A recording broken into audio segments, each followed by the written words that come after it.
So you want to play Airsoft, but you don't know where to start. What gun is the best to buy?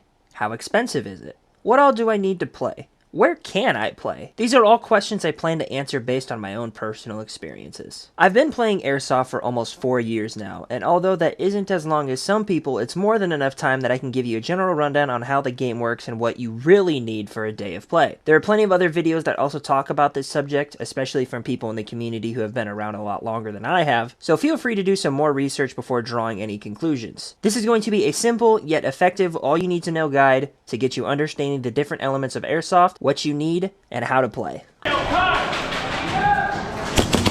Rules for playing Airsoft remain widely the same, with only a few things subject to change from field to field. Remember to always wear your eye protection when on the field at all times. Do not ever take off your eye protection unless it is an absolute emergency. If a BB hits you or any part of your gear, then you are eliminated from play.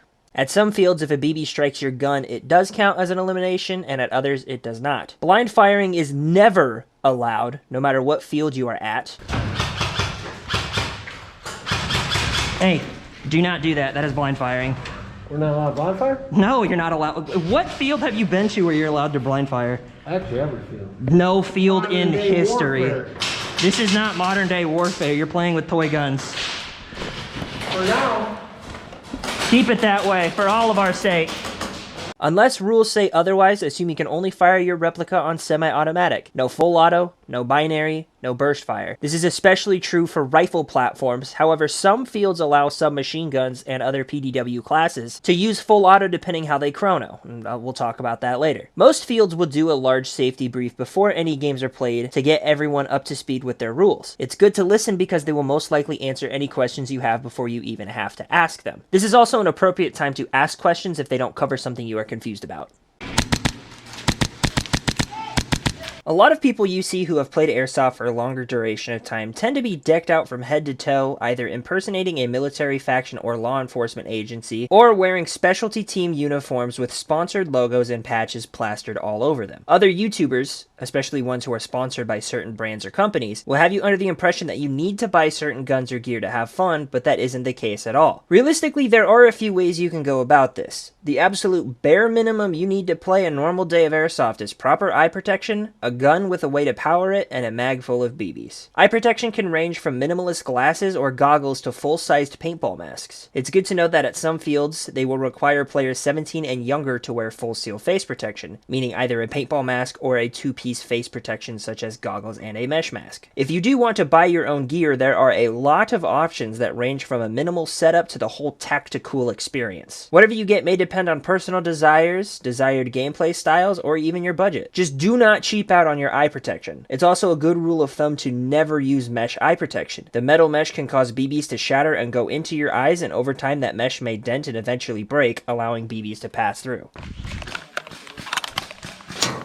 Here is where your situation will differ greatly based on your location. Here in Iowa, we don't really have a lot of options, and in the Midwest, fields are few and far in between. That's why my friends and I opt to travel all around the country and visit many different fields. I understand not everyone has this opportunity, but also not everyone needs to take this route. Look for local fields or where your closest field may be, whether by searching for it on Google or even finding social media such as Facebook and Instagram. Sometimes YouTubers will even point out fields that may be closer to you than you think, especially smaller content creators. Where you decide to play will also vary on how you want to play. If you like the idea of dressing up and impersonating a military operation, then chances are you'll like something larger and outdoors. If you like more fast-paced and action-packed gameplay, chances are you'll enjoy indoor CQB more. I recommend you try both, as you may think you prefer one over the other just to prove yourself wrong. Before I started playing Airsoft, I watched a lot of Jet the Desert Fox's videos and loved the idea of milsim. Then I played CQB for the first time and realized that's where I belonged. I still love playing outdoors and I do like milsim, but indoors is where I shine the brightest, and I think my videos reflect that pretty well. Alright, we're trying out the AUG today with the new upgrades.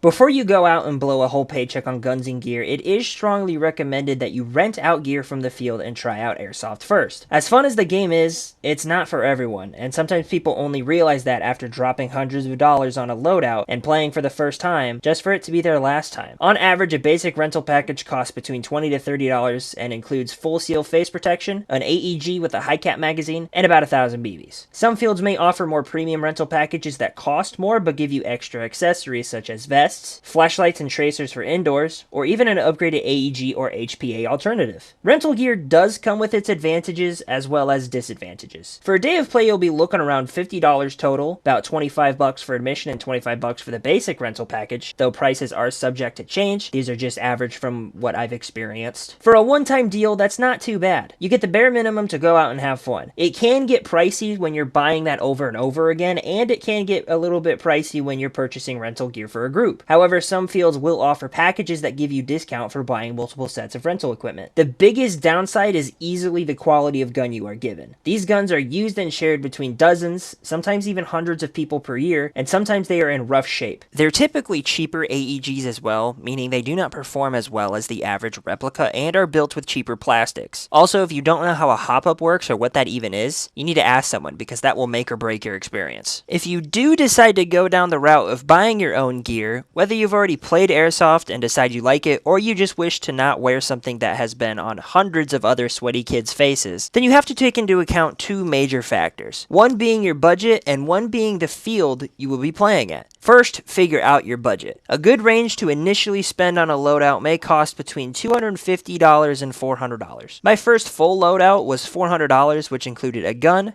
extra magazine, helmet, goggles, face mask, vest, a speed loader, and a foregrip. For the remainder of this guide, I will be talking specifically about getting started with an AEG. There are other platforms such as HPA and gas blowbacks that do exist. However, for a beginner, those are a little bit more advanced and more expensive. So once again, we are going to be treating this guide as everything that you need to the bare minimum to start playing. I'm not going to be talking about anything advanced like that or upgrades or anything else like that. Unfortunately, there is no one gun fits all that you can buy and take both indoors and outdoors and have it perform flawlessly at any engagement distance. There is also one specific rule that will dictate whether your gun can or cannot be used. Your replica's muzzle velocity. Muzzle velocity is the speed at which your projectile is moving once it leaves the bore. In other words, how fast the BB is traveling. While outdoor fields do have higher limits due to typically further engagement distances, most indoor fields have a set limit of 350 feet per second, or FPS, with a .20 gram BB. Pay attention to the FPS each gun is advertised as because you may like the look of a particular gun and wish to take it indoors, only for the referee to chrono it and tell you that it shoots too hot. On the flip side, if you buy a gun that shoots a lower FPS and take it outdoors, you'll realize that you may not have appropriate range to properly engage your targets. This happened to me my very first game. Barrel length also makes a considerable difference in muzzle velocity, with longer inner barrels typically putting out higher FPS readings than shorter barrels. Even with the same spring and same weight BBs, a longer barrel will output a higher velocity than a shorter barrel. Outdoor fields with higher FPS limits may also have classes of weapons that must play a certain way. For example, a rifle shooting over 400 FPS may count as a DMR, which gives you a minimum engagement distance of 50 or more feet, meaning you cannot legally shoot players if they are closer than 50 feet away from you. Now, if you are dead set on a particular replica but it shoots too hot or not hot enough, you can always change the AEG spring and either increase or decrease the FPS. Some guns do have what's called a quick change spring system, meaning you do not need to fully remove and disassemble the gearbox to swap the spring, which is a common feature on modern AEGs. Some replicas even come with an indoor and outdoor spring out of the box, meaning you can get CQB legal FPS with the same gun. You can shoot up to 400 FPS outdoors. In order to change the spring, you may need to slightly disassemble your gun, which does require some tools, but luckily there are plenty of guides and tutorials out there on how to do so properly. BB weight is also a major consideration. Lighter weight BBs such as .20s and .25s are better suited for indoor gameplay for a few reasons. One, because they're lighter, you get higher muzzle velocity. The faster your projectile travels, theoretically the faster it will hit your target. Two, indoor gameplay is typically played at much shorter engagement distances. This means that you don't have to worry about factors such as gravity and especially wind. Heavier weight BBs such as .30s and .32s are better for standard rifle platforms outdoors because, since they're heavier, they are not as easily influenced by factors such as wind. A lighter weight BB at longer range will also drop off much sooner than a heavier weight BB. Personally, I use .25 tracers for indoors and .32 biodegradable BBs for outdoors. But once again, that is just for standard rifle platforms. Platforms such as DMRs and sniper rifles can go heavier than .32s, using like .40s, .45s, even some use .5s, which is a very heavy BB, but you also don't shoot a lot when you're using rifles like that. But considering that you're just starting out, if you're getting into this for the very first time, you should not be looking at DMRs or snipers for your first airsoft replica. Now we have to talk about how you're going to power your replica. AEGs, or automatic electric guns, are battery powered, hence the word electric. They can be wired with a few different types of plugs known as small Tamiya or Deans, aka Airsoft T-plug. Large Tamiya also does exist, but is far less common, and as far as I'm aware, it's more prevalent in very outdated replicas. There are also different types of batteries, from lithium polymer batteries, also known as LiPo, lithium ion batteries, and nickel metal hydride batteries. Your replica may come with a battery and charger out of the box. If they look like this, immediately throw them away. These batteries are not safe to use, as the charger will constantly charge the battery if left plugged in, which may cause the battery to explode or melt the wires and render it useless. There are also 3 numbers to pay attention to on the battery itself: voltage, discharge, and milliamp hours. Voltage is the strength of the battery, discharge is how much energy is output per cycle, and milliamp hours is how much juice the battery has. LiPo batteries are the most common and preferred batteries for their reliability, but can also be a risk if not taken care of properly. They are known to eventually puff up and become hazardous, even exploding. They also feature a phenomenon known as memory loss, which happens when you let the battery die enough and don't charge it. Rather than fully charging, they will only charge to a certain amount. 2 of the most common used batteries are 7.4 volt LiPos and 11.1 volt LiPos. Do keep in mind that not all guns are built to handle 11.1 volt LiPos, meaning if you plug it into a gun that isn't meant to handle it, you can eventually burn out the trigger contacts and break your gun. On the flip side, I do believe that most AEGs, if not all of them, can handle a 7.4 volt LiPo, so that usually is a pretty good safe bet to go with. Upgrades such as a MOSFET will help prevent this, but check to see when buying a gun what the recommended battery type is. While 11.1 volt LiPo batteries do offer the best rate of fire and trigger response for AEGs, it's not worth running a battery that will eventually kill your gun. Lithium ion batteries are also good to use because they offer a large variety of sizes and have some of the same advantages as LiPos, but without the puffing and exploding, and the memory loss is not an issue for those as well. They're also better quality with LiPos, whereas nickel metal hydride batteries tend to be a lot cheaper. Now, I personally use this Matrix 11.1 battery for anything that is M4 style, including my Chris Vector, which isn't M4 style, but it does fit perfectly. So if I do have an M4 AEG, just like when I had my Lancer, I would use that. It fits in my QRF, it does fit in the Chris Vector, like I said, but it does not fit in AK style guns. In order to fit a battery underneath a dust cover, you need something that is a little bit thinner, which is why I elected to use the Echo 1 11.1 volt AK stick type battery. That being said, I can't find it online, so here's an alternative sold from Titan Power. You need to make sure that they are thin enough to fit under the dust cover, like I said, but there's also a notch in the handguard, and they fit perfectly in that notch as well. And I'm not 100% certain if all AKs have this notch. I know the Arcturus one does. Now, as for gear, like I said before, all you realistically need is a good pair of eye protection. Whether you want goggles or a full seal paintball mask is up to you, or maybe your age and your field's rules. Paintball masks also have a unique disadvantage that the lower makes it more difficult and sometimes impossible to properly aim down your sight, therefore requiring either a drop stock or a riser for your optic. You may wish to have extra protective gear such as a plate carrier or vest, gloves, maybe a helmet and a mesh mask, extra magazines, and weapon accessories. Vests, chest rigs, and plate carriers are good not only for protection but also storing extra magazines. Speaking of magazines, there are 2 main types you'll find, mid-caps and high-caps. Both have their pros and cons, but typically mid-caps are the widely preferred type of magazine. The difference is simply the capacity of the magazine or how many BBs the mag holds. High caps are generally given out of the box for lower end or some mid-tier airsoft guns and hold between 300 and 500 BBs. That sounds great on paper. The problem is when you run or move, everyone on the field can hear you.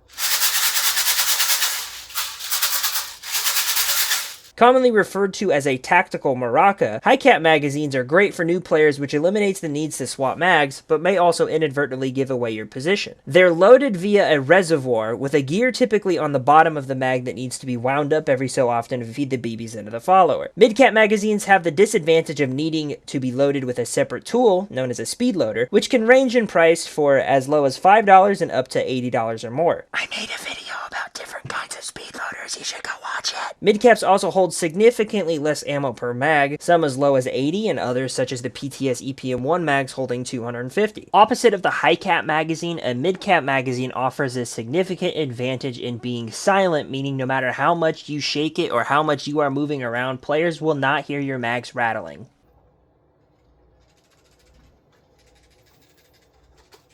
While accessories such as red dots, grips, lights and lasers, mock suppressors, and tracers are fun, they aren't always necessary. Grips really don't serve any purpose besides how you hold your replica since there's no recoil to control. Suppressors are called mock suppressors for a reason.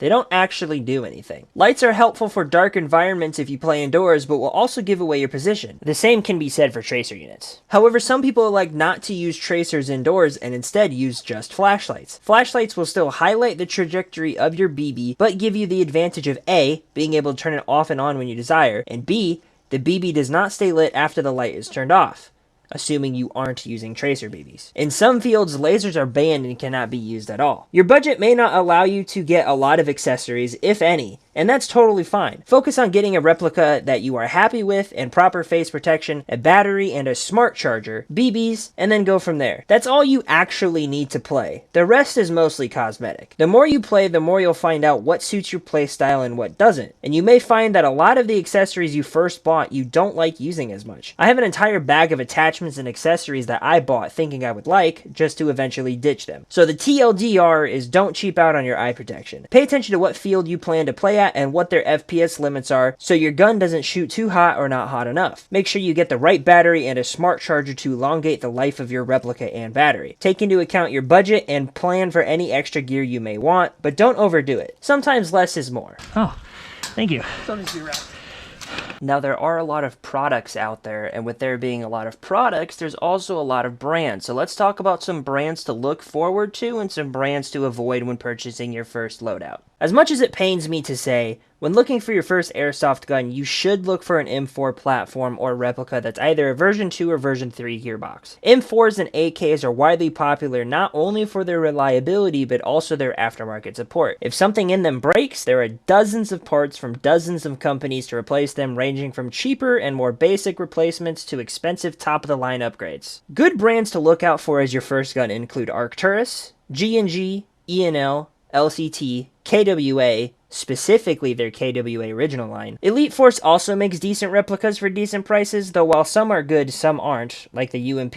I don't recommend that gun for anyone. SEMA is another brand I've heard good things about that offers wide variety of options, especially in their AK market. And while Lancer Tactical does have a lot of competitive options for a good price, I will give a word of caution that their quality control is not always the greatest. I've used 3 separate Lancers, 2 of which I've owned, and the third being the one I gave away. Of the 2 that I've owned, the first one had a gear slip out of place in the gearbox. An easy fix for a professional tech or someone who knows anything about V2 gearboxes, but me being me, I broke it worse and had to buy a whole new gun. My second Lancer worked phenomenally the entire time I had it, which is now converted to HPA. The Gen 4 Lancer I gave away had major problems almost from the moment I unboxed it. Oof. And now it doesn't want to feed. Not good. Which has since been fixed and the gun is now with its permanent owner, but I've heard others with Gen 4 Lancers say nothing but good things about them. Keep in mind that there are also plenty of reviews from big and small YouTubers who can offer better insights on particular replicas if there's specifically one that you're interested in. From personal experience, I would advise you stay away from Vulcan and EMG branded AEGs. The 2 Vulcans I've seen and used have been cheap garbage, while all the EMG replicas I've seen and used have catastrophically failed within months of ownership. Hunter even bought an EMG gun that didn't work right out of the box. With all that being said, do keep in mind that all guns, regardless of price or brand, are subject to break in any way, shape, or form. I've seen cheap guns break, and I've seen expensive guns break. I've also broken cheap and expensive guns myself. A further note from Paul, who's kind of like our group tech guy who works on a lot of people's guns. He says, brands to avoid from my experience when you're buying an M4 style AEG and why. Classic Army. Proprietary sized gearbox, can't upgrade trigger or MOSFET. Specna Arms, lots of proprietary stuff. WeTech, all of it, it's dog shit. Anything that says it has Quicksilver MOSFET, usually sold by Evike, it's old and outdated. Ares, see above Quicksilver MOSFET and the gearboxes break easily. Vulcan, all of it, also dog shit. EMG and Matrix are Evike brands. Not all are bad, but you want to do your homework. Evike had a lot of stuff made by different manufacturers over the years, and they bought a ton of it.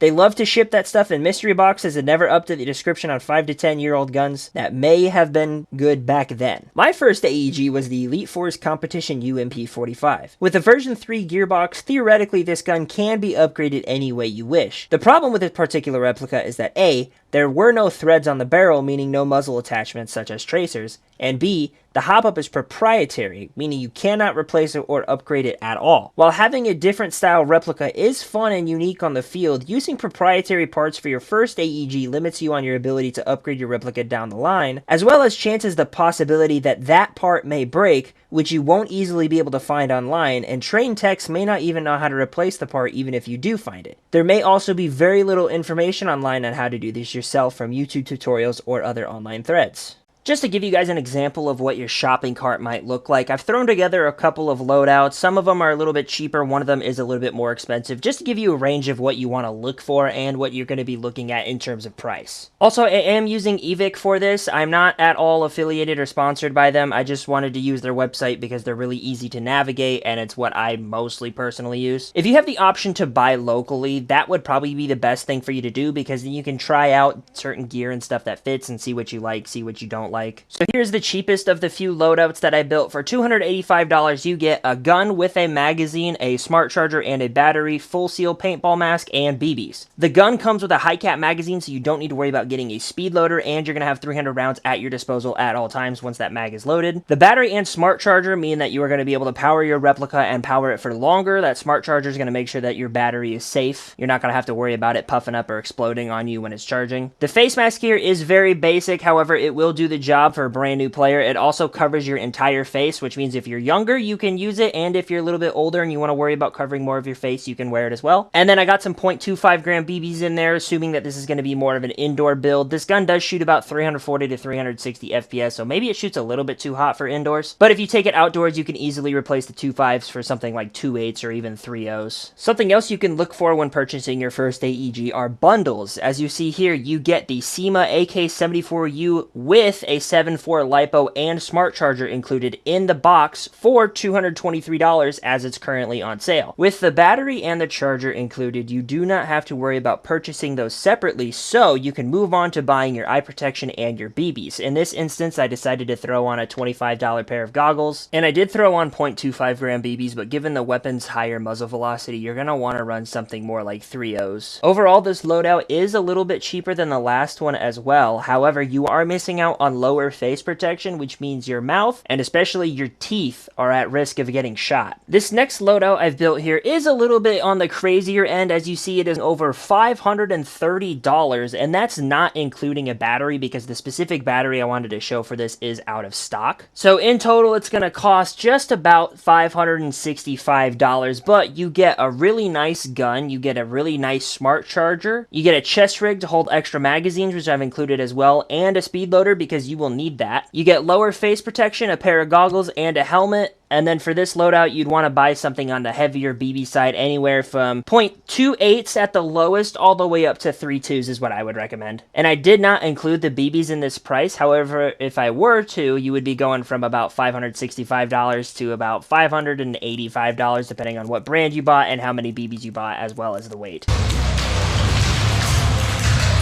At the end of the day, Airsoft is a game. A competitive game, yes, but a game regardless. Your first time playing, you will also be full of jitters, and you'll probably be nervous to expose yourself for a risk of getting shot. You'll walk into the staging area and see everyone else decked out with their custom builds and full gear, players who may have played at that field numerous times or players who have been in the game for years while it's your first time for both. The biggest piece of advice I can give you is to not be afraid to get shot.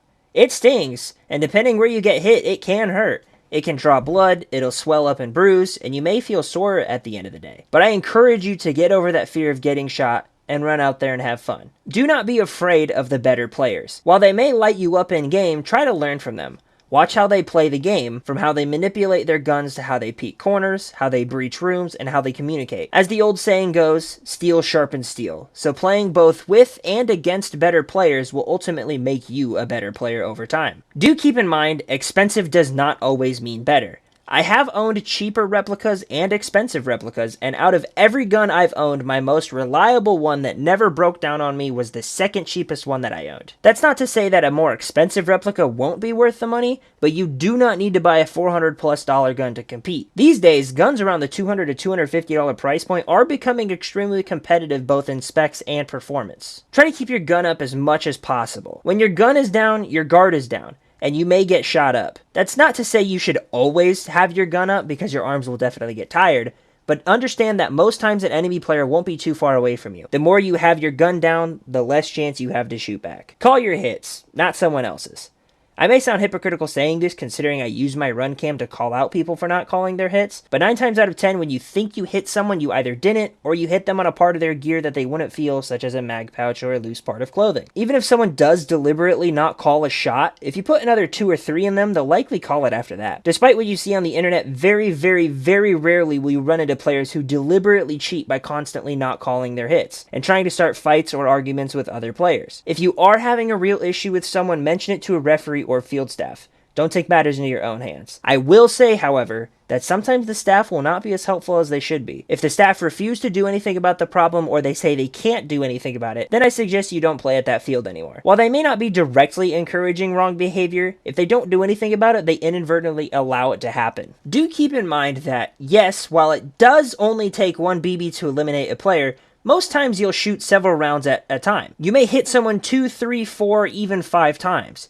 You may also be shot this many times by one person. This is not overshooting, nor is it something to complain about. My personal rule of thumb is that I will take up to 6 shots before I find it excessive, but keep in mind, not only have I played for a while now, I've also played against some very competitive players. My tolerance is a lot higher, but getting shot 4 times is not warranted to cry about being overshot. You may also be shot when your hand is already up or when you're respawning. 99.99% of the time, you're getting hit on accident. Don't cry about it. Based on something I've seen a lot lately, if there's part of your body you don't want to get hit, protect it.